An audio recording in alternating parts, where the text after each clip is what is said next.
ഇതാണ് പരിശുദ്ധമായ കഅബയെ ചുറ്റുന്ന ഏകദേശ രീതി. ഞാൻ വിശദീകരിക്കണില്ല, ചിന്തിക്കണം. ഇപ്പൊ എത്ര നമ്മൾ എഴുതി? എത്ര എഴുതി? 6 എഴുതി. 6 ഹജറുൽ അസ്വദ് കൊണ്ട് തുടങ്ങുക, അവിടെ മുതൽ തുടങ്ങുക. അതിലൂടെ പോയി അതുവരെ വന്നാൽ എന്തായി? ഒരു തൗഫത്തായി. പിന്നെ മടങ്ങി വരുമ്പോൾ രണ്ടാമത്തെ തൗഫത്ത്. അങ്ങനെ പൂർണ്ണമായി എന്ത് ചെയ്യുക? 7 തൗഫത്തിനെ പൂർത്തിയാക്കുമ്പോൾ ഒരു തവാഫാകുന്നു. ആ തവാഫ് പൂർണ്ണമായി കഴിഞ്ഞോട് കൂടെ എന്ത് ചെയ്യണം? തവാഫ് 7 തവാഫ് കഴിഞ്ഞു. പിന്നുള്ള സുന്നത്താണ്, പിന്നെ വാജിബല്ല, സുന്നത്താണ്. എന്ത്? മഖാം ഇബ്രാഹിമിന്റെ പിന്ന് തെരഞ്ഞെടുക്കുക. ഈ ഭാഗം തെരഞ്ഞെടുത്താലും മതി, എങ്കിലും അഫ്ളൽ നേരെ തന്നെ പിന്നിൽ ആകലാണ്. നിങ്ങൾക്ക് മനസ്സിലായില്ല? നേരെ പിന്ന് കിട്ടുകയാണെങ്കിൽ അതന്നെയാണ് ഏറ്റവും നല്ലത്. എങ്കിലും ഈ ഭാഗം തിരഞ്ഞെടുത്താലും മതി. ഇതിൻ്റെയും ഇടയിലുള്ള നിങ്ങൾക്ക് മനസ്സിലാവേണ്ടി പറഞ്ഞത്, ഈ രണ്ടിൻ്റെ ഇടയിലുള്ള ഈ ഭാഗം തിരഞ്ഞെടുത്താലും മതി, എങ്കിലും നേരെ പിന്ന് കിട്ടിയാൽ അതന്നെ നല്ലത്. നിങ്ങൾക്ക് മനസ്സിലായില്ല മുഅ്മിനീങ്ങളെ? ഇതാണ് പ്രധാനപ്പെട്ട വിഷയം. ഇത് സുന്നത്താണ്. വത്തഖിദു മിൻ മഖാമി ഇബ്രാഹിമ മുസല്ല. എല്ലാം കഴിഞ്ഞാൽ പരിശുദ്ധ മഖാം ഇബ്രാഹിമിന്റെ പിന്നിൽ വന്നിട്ട് 2 റക്അത്ത് നിസ്കരിക്കണം. ഒന്നാമത്തെ റക്അത്തിൽ കാഫിറൂനയും രണ്ടാമത്തെ റക്അത്തിൽ നേരത്തെ പറഞ്ഞതുപോലെ ഖുൽ ഹുവല്ലാഹു അഹദും ഓതുക. ഇനി പ്രധാനപ്പെട്ട ഒരു കാര്യം ശ്രദ്ധിക്കാനുള്ളത് മുഅ്മിനീങ്ങളെ, പ്രധാനമായി ശ്രദ്ധിക്കേണ്ടത് കഅബാലയത്തിനെ പൂർണ്ണമായി പുറത്താവുക. നമ്മൾ പറഞ്ഞില്ലേ കഅബാലയത്തിനെ പൂർണ്ണമായി പുറത്താവുക. ഇനി പ്രധാനമായി വാജിബാത്തു തവാഫിൽ ശ്രദ്ധിക്കേണ്ടത്, നോക്കൂ, ഇഹ്റാം ഇല്ലാത്ത തവാഫ് ചെയ്യുകയാണെങ്കിൽ നിയ്യത്ത് ചെയ്യണം. ഇഹ്റാമിൽ തവാഫ് ചെയ്യുകയാണെങ്കിൽ പുതിയ നിയ്യത്തിന്റെ ആവശ്യം ഇല്ല. കാരണം ഇഹ്റാം നേരത്തെ കഴിഞ്ഞ ഇഹ്റാം നിയ്യത്തായിരുന്നു. അഥവാ ഹജ്ജിന് ഇഹ്റാം കെട്ടിയിട്ട് തവാഫ് ചെയ്യാണ് എങ്കിൽ അവിടെ തവാഫിന്റെ നിയ്യത്ത് നേരത്തെ തന്നെ വന്നിട്ടുണ്ട്. ഉംറക്ക് തവാഫ് ചെയ്ത് ഇഹ്റാം ചെയ്തിട്ട് തവാഫ് ചെയ്താൽ ഉംറയുടെ നിയ്യത്ത് വന്നിട്ടുണ്ട്. എന്നാൽ ഒറ്റക്ക് ഇങ്ങനെ നടന്ന് തവാഫ് ചെയ്യുകയാണെങ്കിൽ തവാഫിന്റെ തുടക്കത്തിൽ എന്ത് ചെയ്യണം? നിയ്യത്ത് ചെയ്യണം. നിയ്യത്തോടുകൂടെ തെറ്റണം. നാട്ടിൽ നിന്ന് ഒരാളെ ഒപ്പം വന്നിരുന്നു, നിസ്കാരം കഴിഞ്ഞ് നോക്കുമ്പോൾ അയാളെ കാണാനില്ല. ഉദാഹരണം പറയാം, അത് നിസ്കരിക്കാൻ ഒപ്പം വന്ന ഒരാളുണ്ടായിരുന്നു, നിസ്കാരം കഴിഞ്ഞ് നോക്കുമ്പോൾ അയാളെ കാണാനില്ല. അങ്ങനെ നടക്കുന്ന ആളുകളെ കൂട്ടത്തിൽ കൂടിയിട്ട് 1 വട്ടം നടന്നു നോക്കി, ആളെ കാണുന്നുണ്ടോ? 2 വട്ടം നടന്നു നോക്കി. ഏതായാലും ഇപ്പം ഇനി 2 വട്ടം നടന്നില്ലേ, ഇനിയിപ്പോൾ എന്ത് മതിയാലോ? മനസ്സിലായില്ല നിങ്ങൾക്ക്? ഇനി ഒരു 4-5 കൂടി നമുക്ക് നടക്കട്ടെ എന്ന് എഴുതിയാൽ അതുണ്ടാവില്ല, തവാഫാവില്ല. നിങ്ങൾക്ക് മനസ്സിലാവണില്ല? ഒരാൾ റൂമിൽ നിന്ന് വന്നിരുന്നു കൂടെ, പിന്നെ നിസ്കാരം കഴിഞ്ഞപ്പോൾ അയാളെ കാണാനില്ല. അങ്ങനെ നടക്കുന്ന ആളെ കാണുന്നുണ്ട്. അപ്പം ഞാൻ കൂട്ടത്തിലേക്ക് ഉണ്ടാവുമെന്ന് കരുതിയിട്ട് ഒരു നടത്തം അങ്ങനെ നടന്നു നോക്കി, അപ്പോൾ കാണുന്നില്ല. അപ്പോൾ പിന്നെ രണ്ടാമത്തെ നടന്ന് 2-3 നടത്തം കഴിഞ്ഞപ്പോൾ പിന്നെ തോന്നി ഇനിയിപ്പോൾ നടക്കട്ടെ, എന്ത് ഇനിയിപ്പോൾ ബാക്കി 4 കൂടി പോരെ, അത് നടക്കൂല. എന്ത് ചെയ്യണം? ഇങ്ങനെ വേറിട്ട തവാഫുകൾ ചെയ്യുകയാണെങ്കിൽ നേരത്തെ തന്നെ എന്ത് ചെയ്യണം? നിയ്യത്ത് ചെയ്യണം.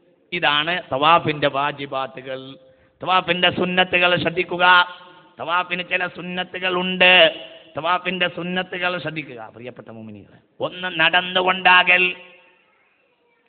അവിടെ അങ്ങനെ ആളുകളെ വണ്ടി ചറ്റി ഉന്തുന്നത് കാണാം. നമുക്കാകട്ടെ കോഴിക്കോട്ടൊക്കെ നല്ല സൗകര്യവും പൈസയും ഒക്കെ ഉണ്ട്. എന്താ നമുക്ക് ഒന്നാണ് വണ്ടി കയറിയാലെന്ന് വിചാരിച്ചാൽ ആ സുന്നത്താണ് പോയി കിട്ടും.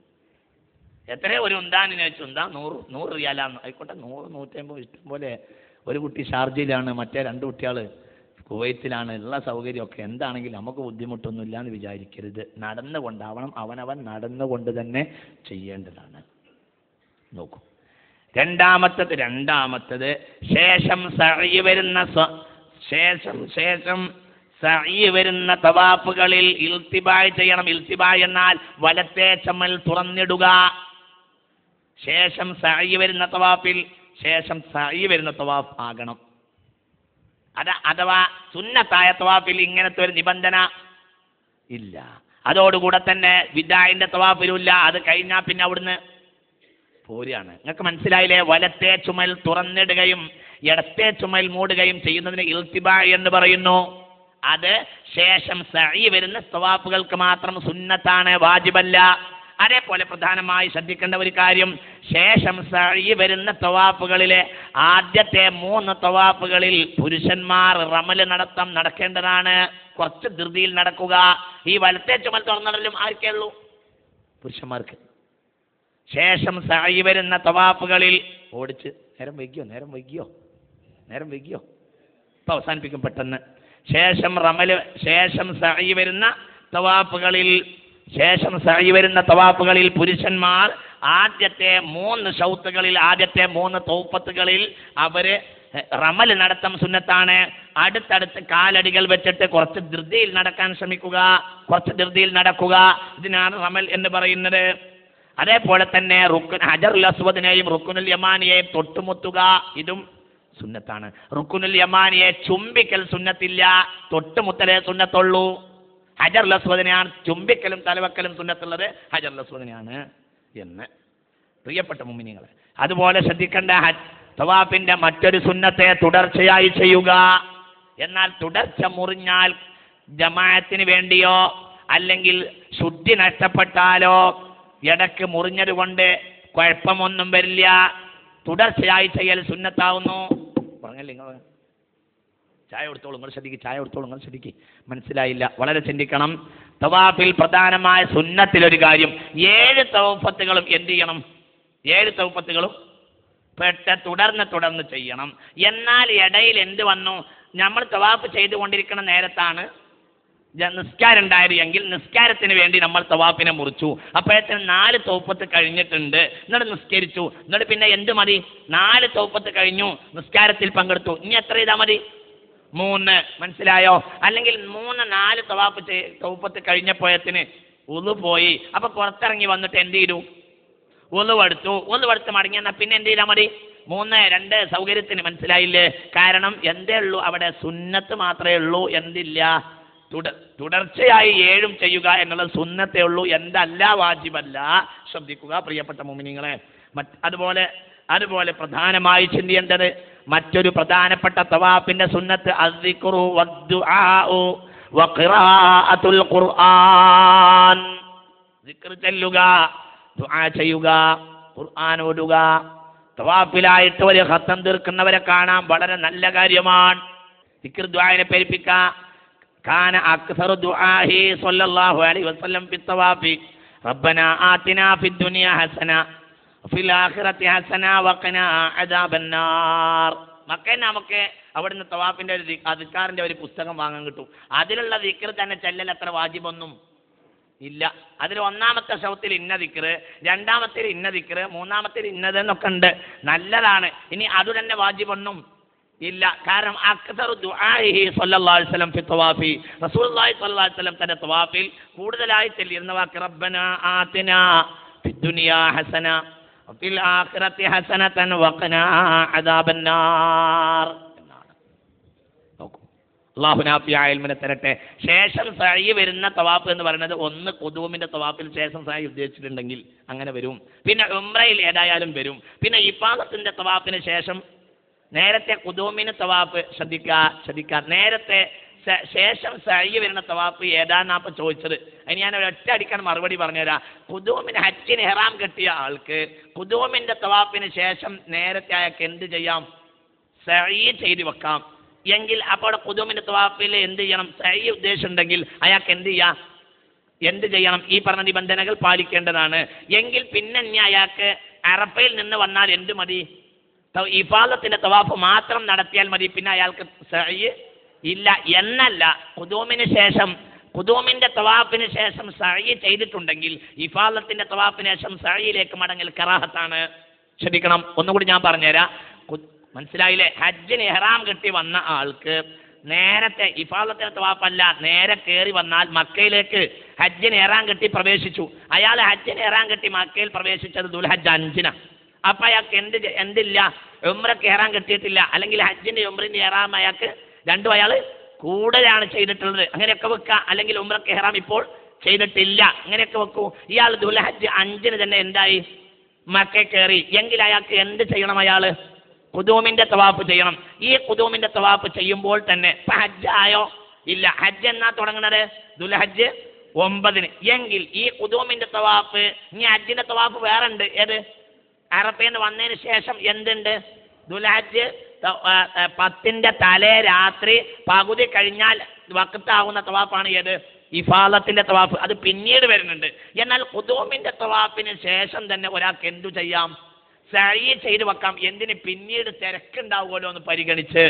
അത് അഫ്ളലാണ് എന്ന് പറഞ്ഞ പണ്ഡിതന്മാരും ഉണ്ട്. എന്ത്? ഖുദൂമിന്റെ തവാഫിന് ശേഷം തന്നെ അങ്ങോട്ട് സഅയ് ചെയ്തു വെക്കുക എന്ന് അങ്ങനെ അഭിപ്രായപ്പെട്ട പണ്ഡിതന്മാരുണ്ട്.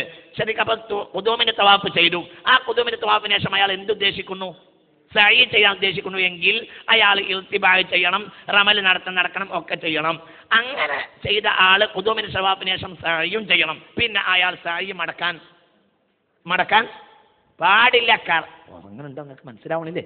അയാൾ പിന്നെ ഈ പാളത്തിന് തവാഫിന് ശേഷം സഅയിലേക്ക് മടങ്ങാൻ പാടില്ല. കാരണം അയാൾ സഅയ് നേരത്തെ തന്നെ ചെയ്തു വെച്ചിരിക്കുന്നു. പിന്നീട് ഈ പാദത്തിന് ശേഷം തവാഫിന് ശേഷം സഅയിലേക്ക് മടങ്ങൽ കറാഹത്താണ്. അവിടെ പിന്നെ തിരക്കാൻ പോകരുത്. മനസ്സിലായോ? ഇതാണ് ഇപ്പൊ പറഞ്ഞ വിഷയം.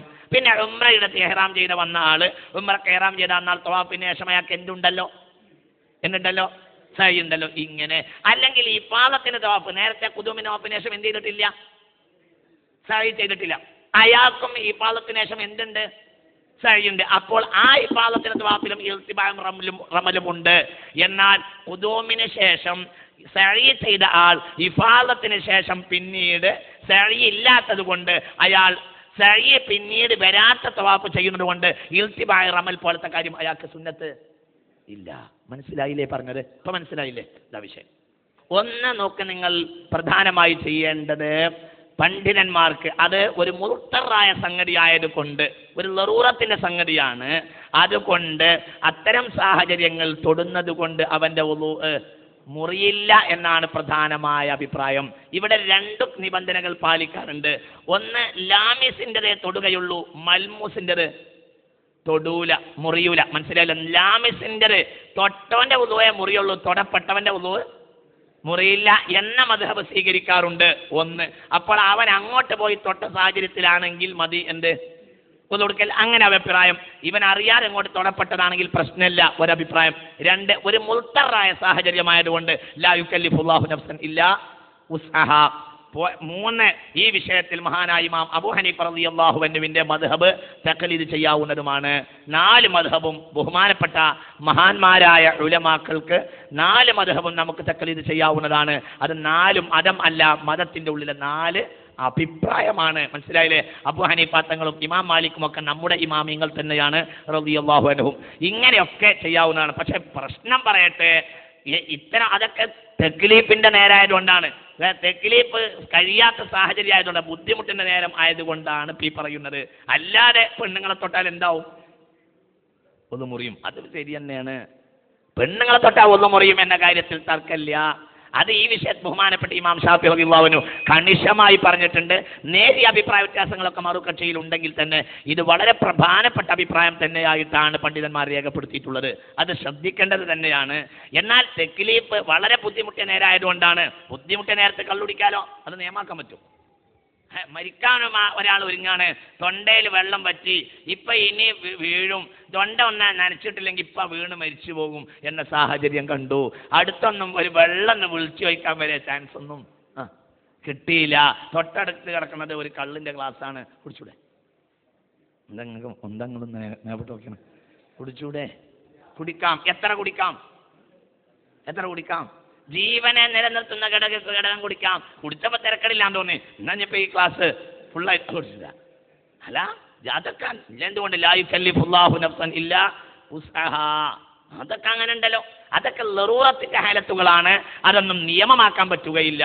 അത്തരം സാഹചര്യങ്ങളിലൊക്കെ ഇതാണ് മസ്അല.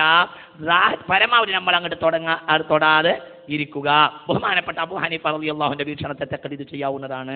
തഖ്ലീദുമായി അനുബന്ധപ്പെട്ട നിബന്ധനകളൊക്കെ അതിൽ വരും, ഞാൻ വിശദീകരിക്കുന്നില്ല. ഇല്ലെങ്കിൽ തന്നെ ലാമിസിൻ്റെത് തൊട മാത്രമേ മുറിയൂ, മൽമൂസിൻ്റെത് തൊടുക മുറിയുകയില്ല എന്നൊരഭിപ്രായവും ബഹുമാനപ്പെട്ട ഇമാം ഷാഫി റളിയല്ലാഹുവിന്റെ അസ്ഹാബിന് ഉണ്ട്. ഏതായാലും ഇതിൽ ലറൂറത്തിന്റെ ഹാലാകുന്നു, സാഹചര്യമാകുന്നു, വിശദീകരിക്കുന്നില്ല. പ്രിയപ്പെട്ട മുഅ്മിനീങ്ങളെ, ഇനി ഞാൻ ഒന്നും കൂടി പറയാം. ഇനി പ്രധാനമായി ശ്രദ്ധിക്കേണ്ടത് ദിക്ർ ദുആഇനെയൊക്കെ പെരുപ്പിക്കുക. ഇനി പറയേണ്ടത് തവാഫ് കഴിഞ്ഞാൽ പിന്നെ അടുത്ത കർമ്മം സഅയാണ്.